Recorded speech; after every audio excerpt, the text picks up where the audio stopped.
La majorité nabiso liste nabiso à 32 députés pour remettre pas informateur où ils ont déposé dans l'Assemblée nationale accusé de réception en go et on peut te remettre bino papa insango pour confirmer cela que tout copé sango pas informateur professeur Modeste Bahati pour boye ba que banda lelo groupe parlementaire ya IDPS eza na kati ya union sacrée.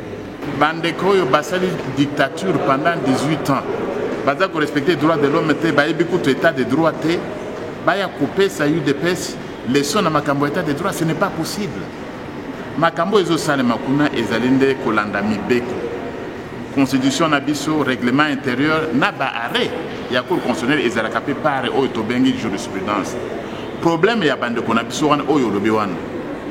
Kozanga koyeba constitution eleki bango trop.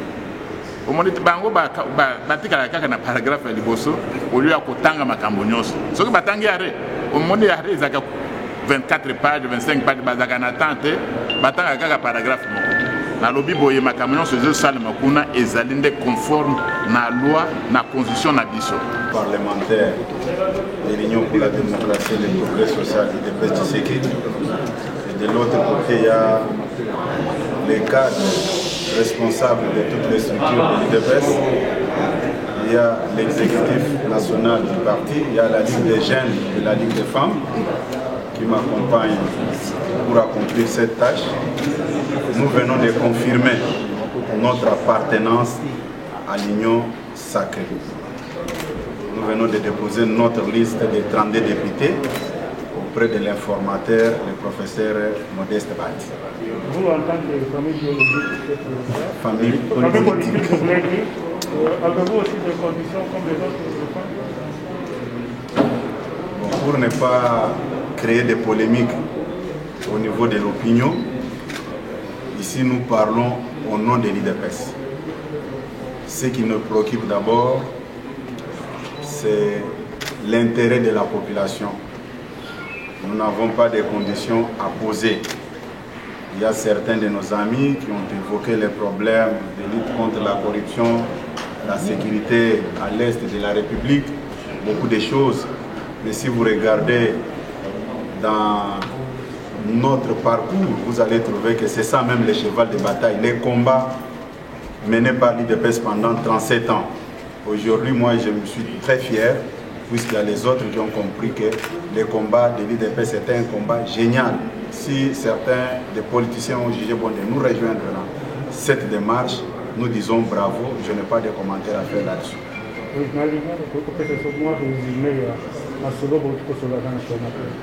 Na lingala na koyebisi oboye comme secrétaire général ya Lingomba o ya IDPS Tshisekedi toyaki pe tokokutana na informateur oyo aza continuer na identifier majorité parlementaire yango bomoni naza entouré, je me suis fait accompagner par notre groupe parlementaire où est dirigé par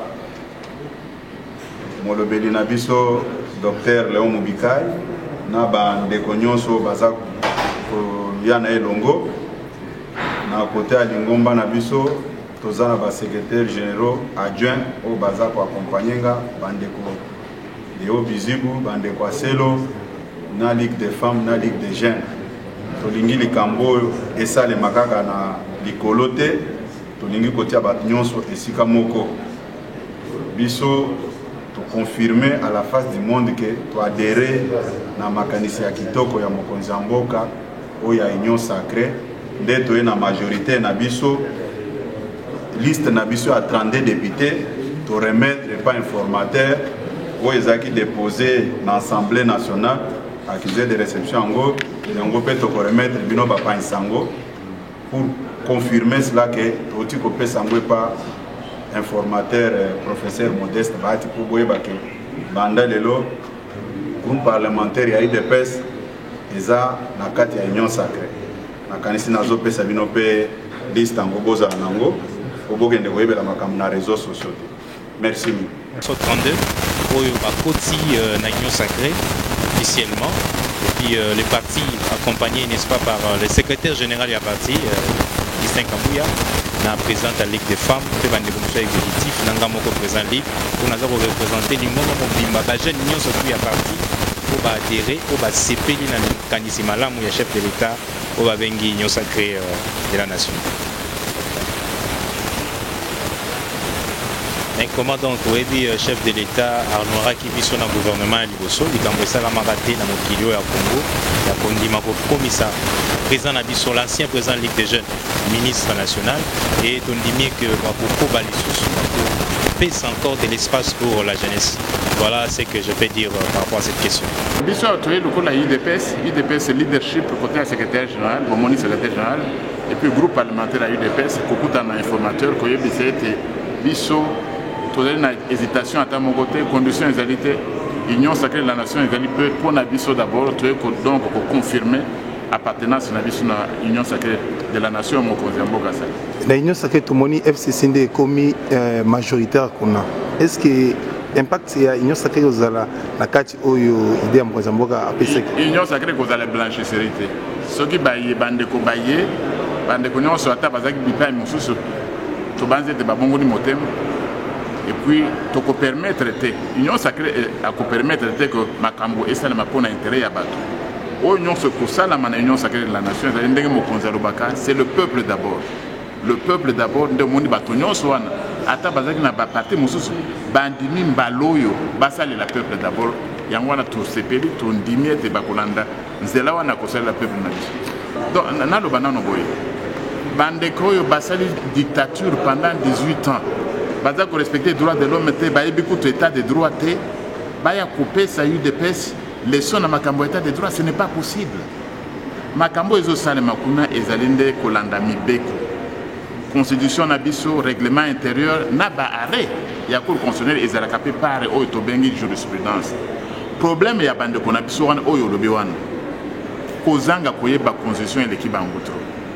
Au moment où bango batika kaka na paragraphe ya liboso au lieu ya kotanga makambo nyonso soki batangi arrêt au moment où arrêt ezaka 24 pages 25 pages bazaka na tante batanga kaka paragraphe moko na lobi boye makambo nyonso ezo salema kuna ezalinde conforme na loi na constitution na biso ata likambo ya premier ministre pona nini mais likambo wana ezali na ordre du jour o to adopter bango pe bazalaki c'est prévu contrôle parlementaire ezali kuna qui peut contrôler, peut aussi sanctionner. Il y a un lobby comme le Premier ministre. 301 députés nationaux, lobby pour une incompétence. Incompétence, c'est l'équimingi. Vous comprenez? Incompétence, incapacité, l'équimingi. Premier ministre, le gouvernement n'a pas de se bakende. Il y a un biso to sengi, ou azali mokolo, azali pe pour sur l'université le Kolangai. Il faut éviter ridicule. Tozo, c'est ton dimètre avant mardi. Le Premier ministre a démissionné. Ce qui a démissionné était au Kolongoloye mardi. Merci. Le député Abisso, il y a un regroupement AAAC, Oyo, Bandini, pour s'affilier, pour adhérer à la vision du chef de l'État, c'est-à-dire à l'Union sacrée. Donc, le regroupement Abisso, tous allés, député 10, tous élis. Bon, comme presque la veille, il y a souka, il y a identification. Ndé tolobi, tokende rabiso 7 ndenge tozali déjà. Tokende pas il y a excellence informateur a enregistré regroupement ya biso kaka na biso 7. Ce qui va ninga baye pour compléter. Yango toye ko sala.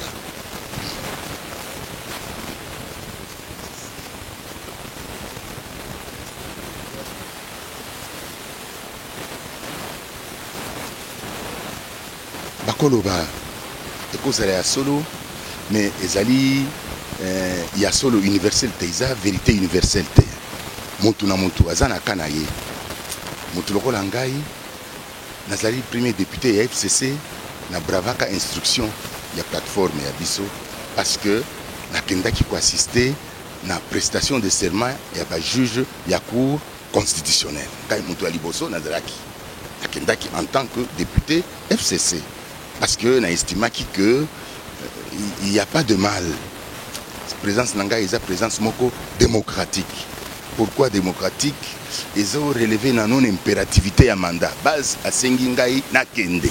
Yango Nakendaki. Avant même Makambo Union Sacrée et Bandangai Nakendaki déjà.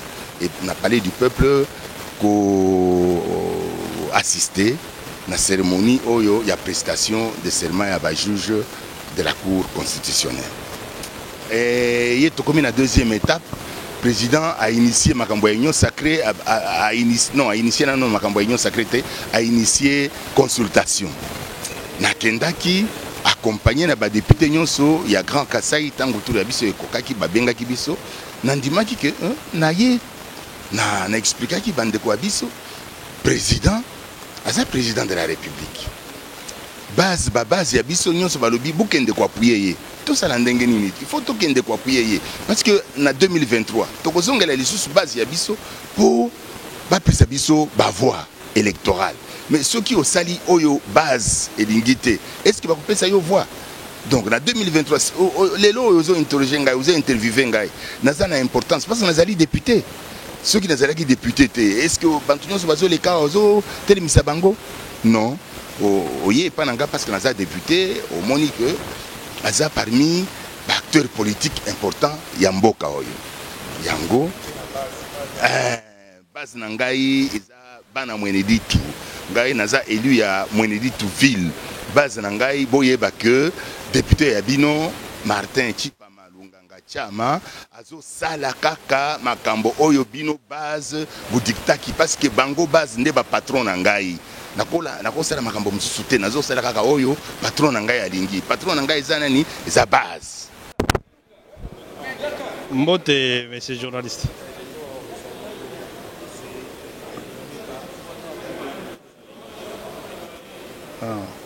Bayambaki biso pour confirmer appartenance na biso na Union Sacrée Nationale. Biso lokola bana AFDC et allié ya professeur Modeste Bahati Lukwebo. Mon côté atikali biso nyonso 41 députés to adhérer na Union Sacrée. Donc pesi kitoko makasi.